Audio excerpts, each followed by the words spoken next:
લેક્ચરમાં આપણે linear programming પ્રોબ્લેમનું ફોર્મ્યુલાઇઝેશન જોયું હતું.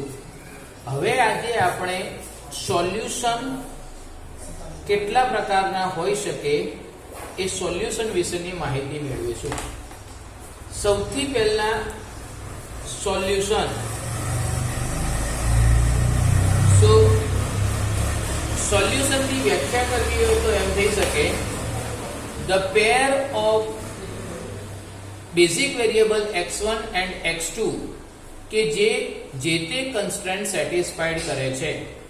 ફોર એક્ઝામ્પલ આપણે એક ફંક્શન્સ લઈ લઈએ, આપણે એક પ્રોબ્લેમ લઈ લઈએ.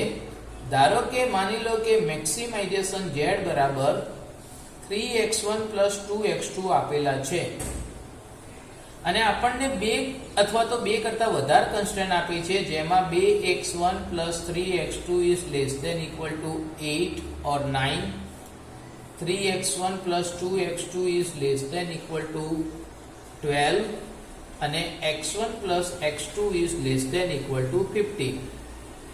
દરેક એલપી પ્રોગ્રામિંગ સાથે એમપી પ્રોગ્રામિંગ પ્રોબ્લેમ સાથે નોન નેગેટિવિટી કન્સ્ટ્રેન્ટ્સ તો જોડાયેલી જ હશે, જેનો મતલબ થાય કે વેરિયેબલ x1 અને x2 ની વેલ્યુ 0 હોઈ શકે, 0 થી નાની હોઈ શકે નહીં, નેગેટિવ હોઈ શકે નહીં. એ ક્યાં તો 0 હોવી જોઈએ, ક્યાં તો 0 કરતા મોટી હોવી જોઈએ.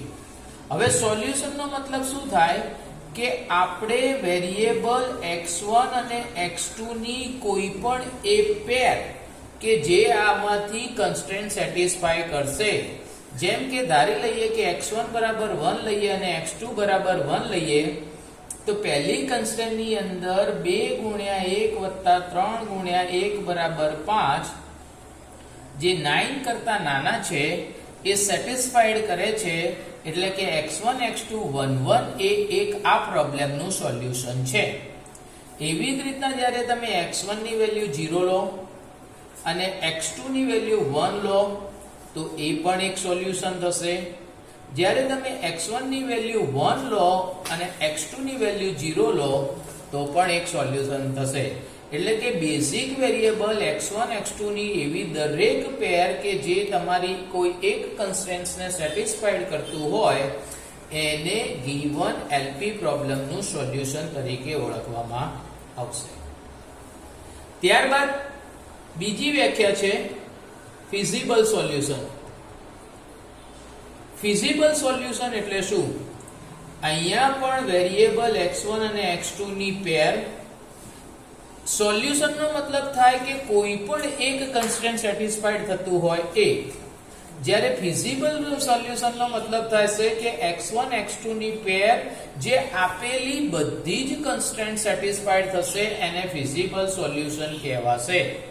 ફોર એક્ઝામ્પલ, જ્યારે હું x1 આની અંદર x1 બરાબર 7 અને x2 બરાબર 6 લઉં તો 7 વત્તા 6 is less than 15 થશે, તો આને સોલ્યુશન કહી શકાય. પણ જ્યારે હું x1 બરાબર 7 અને 6 લઉં એ વખતે 2 ગુણ્યા 7 વત્તા 3 ગુણ્યા 6 એટલે કે 14 અને 18 એટલે કે 32 એ 9 કરતા નાના નથી, જે સેટિસ્ફાઈડ થતું નથી. કહેવાનો મતલબ કે ફિઝિબલ સોલ્યુશનનો મતલબ x1 અને x2 ની પેર કે જે માત્ર કોઈ એક કન્સ્ટ્રેન્ટ નહીં પણ બધી કન્સ્ટ્રેન્ટને સેટિસ્ફાઈડ કરતું હોય તો એને ફિઝિબલ સોલ્યુશન કહેવામાં આવશે. થર્ડ સોલ્યુશન છે ઇનફિઝિબલ સોલ્યુશન. ઇનફિઝિબલ સોલ્યુશનનો મતલબ શું કે x1 x2 ની પેર, the value of x1 x2 pair which is not satisfied by any single constraint. આપેલી બધી કન્સ્ટ્રેન્ટ માંથી કોઈ એક પણ કન્સ્ટ્રેન્ટ જો સેટિસ્ફાઈડ નહીં થતી હોય તો એને આપણે ઇનફિઝિબલ સોલ્યુશન તરીકે ઓળખીશું. ચોથી વ્યાખ્યા છે બેઝિક સોલ્યુશન. બેઝિક સોલ્યુશન એટલે શું? તો કે જો આપણને m નંબર ઓફ ઇક્વેશન્સ આપેલા હોય અને જો આપણી પાસે n નંબર ઓફ વેરિયેબલ્સ હોય જ્યાં એ વસ્તુ જરૂરી છે કે number of basic variables A number of constraints કરતા મોટા હોવા જોઈએ અને પછી આપણે n - m number of basic variables ને 0 ધારી લઈએ અને ત્યારબાદ બાકી વધતા વેરિયેબલની વેલ્યુ શોધીશું. આ રીતે જે સોલ્યુશન મળે છે એને બેઝિક સોલ્યુશન તરીકે ઓળખવામાં આવશે. ફરીથી રિપીટ કરું, જો આપણી પાસે m નંબર ઓફ ઇક્વેશન છે અને n number of basic variable છે જ્યાં n એ ની વેલ્યુ m કરતા મોટી અથવા તો સરખી છે અને n - m બેઝિક વેરિયેબલની વેલ્યુ જો 0 ધારી દઈએ ત્યારબાદ મળતા સોલ્યુશનને આપણે બેઝિક સોલ્યુશન તરીકે ઓળખવામાં આવશે. બેઝિક ફિઝિબલ સોલ્યુશન એટલે શું? તો બેઝિક ફિઝિબલ સોલ્યુશન એટલે જે સોલ્યુશન બેઝિક પણ હોવું જોઈએ અને ફિઝિબલ પણ હોવું જોઈએ એને આપણે બેઝિક ફિઝિબલ સોલ્યુશન્સ તરીકે ઓળખવામાં આવશે. છઠ્ઠા નંબરનું અનબાઉન્ડેડ સોલ્યુશન.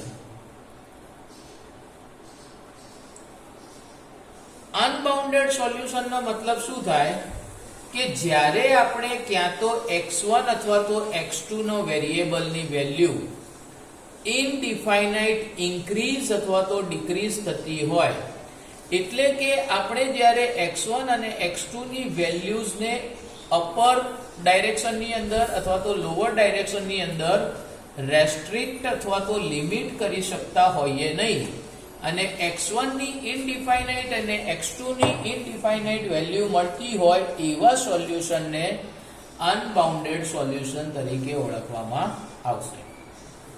જે છેલ્લું સોલ્યુશન છે ઓપ્ટિમલ સોલ્યુશન. ઓપ્ટિમલ સોલ્યુશન એટલે શું? આપણી પાસે એક અથવા તો એક કરતા વધારે ફિઝિબલ સોલ્યુશન હશે. આપણી પાસે એવું શક્ય બને કે x1 x2 માં 1 1, x1 x2 0 1, x1 x2 1 0. એવી રીતના x1 x2 ની પેર માટે આપણી પાસે એક કરતા વધારે ફિઝિબલ સોલ્યુશન હશે કે જે બધી જ કન્સ્ટ્રેન્ટને સેટિસ્ફાઈડ કરે. આમાંથી એક સોલ્યુશન એવું હશે કે જે આપણને આપેલું ઓબ્જેક્ટિવ ફંક્શન ની મહત્તમ અથવા તો લઘુત્તમ એટલે કે મેક્સિમમ અથવા તો મિનિમમ વેલ્યુઝ પ્રોવાઈડ કરતું હશે. એ જે આ ત્રણ પેર અથવા તો આના સિવાય વધારે જે પેરમાંથી જે સૌથી આપણા ઓબ્જેક્ટિવ ફંક્શનને સેટિસ્ફાઈડ કરે છે લાર્જેસ્ટ અથવા તો સ્મોલેસ્ટ માટે, એને આપણે ઓપ્ટિમલ સોલ્યુશન તરીકે ઓળખવામાં આવશે. તો લિનિયર પ્રોગ્રામિંગ પ્રોબ્લેમની અંદર એકચ્યુઅલી આપણી પાસે આ 7 સોલ્યુશન છે. એને આપણે ફરીથી એક વખત રિપીટ કરી લઈએ. સૌથી પહેલું સોલ્યુશનનો મતલબ થશે કે જ્યારે આપણી પાસે આવો કોઈ એલપી લિનિયર પ્રોગ્રામિંગ પ્રોબ્લેમ્સ હોય એમાં x1 અને x2 ની જે વેલ્યુ સબસ્ટિટ્યુટ કરીએ અને કોઈ એક પણ કન્સ્ટ્રેન્ટ સેટિસ્ફાઈડ થાય તો એવી દરેક પેરને સોલ્યુશન કહેવાય. જ્યારે ફિઝિબલ સોલ્યુશન માટે શું રિક્વાયરમેન્ટ છે કે x1 અને x2 ની પેર કોઈ એક કન્સ્ટ્રેન્ટ નહીં પણ બધી જ કન્સ્ટ્રેન્ટને સેટિસ્ફાઈડ થતી હોવી જોઈએ, તો એને આપણે ફિઝિબલ સોલ્યુશન તરીકે ઓળખીશું. તો એનો મતલબ કે ઇનફિઝિબલ એટલે શું? તો કે x1 x2 ની જે પેર આપેલ તમામ કન્સ્ટ્રેન્ટમાંથી કોઈ એક પણ માટે સેટિસ્ફાઈડ ન થતી હોય તો એને ઇનફિઝિબલ કહેવાય. બેઝિક સોલ્યુશન માટે રૂલ્સ છે કે જો આપણી પાસે m ઇક્વેશન એટલે કે m કન્સ્ટ્રેન્ટ છે અને n વેરિયેબલ છે, n ની વેલ્યુ ફરજિયાત m કરતા મોટી હોવી જોઈએ અને n - m વેરિયેબલને આપણે 0 ધારીને બાકીના વેરિયેબલ ની વેલ્યુ જો શોધીએ તો એને બેઝિક સોલ્યુશન કહેવાય. બેઝિક ફિઝિબલ સોલ્યુશન એટલે એવું સોલ્યુશન કે જે બેઝિક પણ હોવું જોઈએ અને ફિઝિબલ પણ હોવું જોઈએ. અનબાઉન્ડેડ સોલ્યુશનનો મતલબ થશે કે x1 x2 ની પેરને ઇન્ક્રીઝ અથવા તો ડિક્રીઝ ઇનડિફાઇનાઇટ કરી શકાતું હોય, એને કોઈ લિમિટ રેસ્ટ્રિક્ટ કરી શકતી ન હોય, તો એવા x1 x2 ની પેરને આપણે અનબાઉન્ડેડ સોલ્યુશન તરીકે ઓળખીશું. અને છેલ્લે અને સૌથી મહત્વ ઓપ્ટિમલ, તો કે આપણી પાસે એક કરતા વધારે ફિઝિબલ સોલ્યુશન હશે જેમાંથી જે આપણો ઓબ્જેક્ટિવ ફંક્શન્સને ફૂલફિલ કરતું હશે મેક્સ ઓર મિન માટે, તો એ સોલ્યુશનને આપણે ઓપ્ટિમલ સોલ્યુશન તરીકે